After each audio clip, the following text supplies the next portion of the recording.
Je suis Didier Giroldon, directeur artistique de la compagnie Jabberwock, metteur en scène du spectacle Les Paratonnerres de Marc-Antoine Cyr.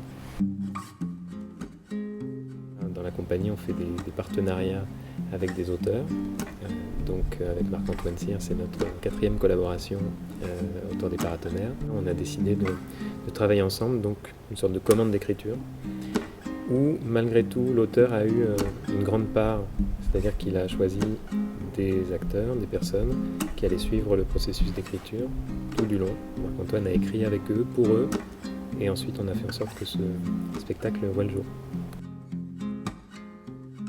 On avait vraiment envie avec Marc-Antoine de parler de certains thèmes. Donc, il y a des thèmes qui nous intéressent vraiment beaucoup, c'est le thème de l'autre, on va dire l'altérité, celui que je rencontre, qui est différent de moi, qui était déjà un thème qu'on avait traité dans Fratrie. Ici, on avait envie non seulement de parler de l'autre, mais aussi, pas seulement l'autre qu'on croise chez nous, chez soi, dans la maison, mais c'est aussi l'autre et l'irruption de l'autre dans le quotidien.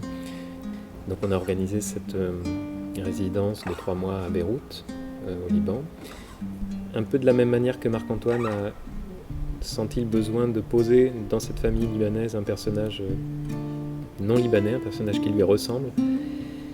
Et moi je me sentais pas de faire un spectacle carte postale sur le Liban, puisque le sujet finalement c'est la guerre, c'est des personnes qui choisissent de quitter leur maison, de quitter tout ce qu'ils connaissent depuis leur enfance, donc de s'arracher à ce quotidien-là pour un ailleurs qu'ils espèrent meilleur.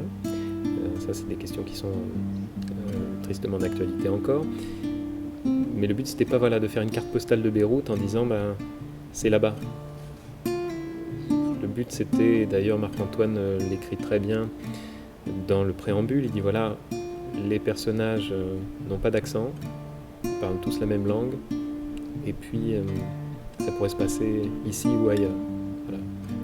Ce préambule, moi j'ai choisi de le garder, parce que je l'ai donné au personnage de Solène, donc la fille dont les parents veulent qu'elle quitte le pays. Alors elle a envie de rester parce qu'elle ne trouve pas sa place dans son histoire, et ses parents ont envie qu'elle parte le temps que ça se calme.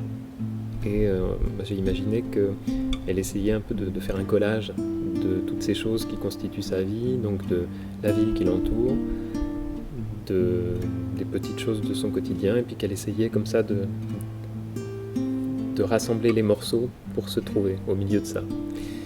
Donc la place de la caméra, c'est plus on va dire, comme une sorte de reportage, pas de micro-trottoir, mais quelque chose qui, pas comme un blog non plus, mais comme un journal intime vidéo où elle essaye de capter des morceaux, des morceaux de vie, des moments, et puis elle essaye en regardant ça de voir quelle est sa place là-dedans, parce qu'elle comprend pas. Alors après il y a un secret dans l'histoire, mais ce secret-là il est lié à ça, c'est je ne trouve pas ma place dans l'image, je ne trouve pas ma place dans cette histoire. Et puis au niveau du son, Antoine Rèbre fait un travail vraiment de scénarisation, puisqu'il y a beaucoup d'explosions, de bruits d'éclat. Et le but, c'était de donner vraiment du relief à tout cet environnement sonore.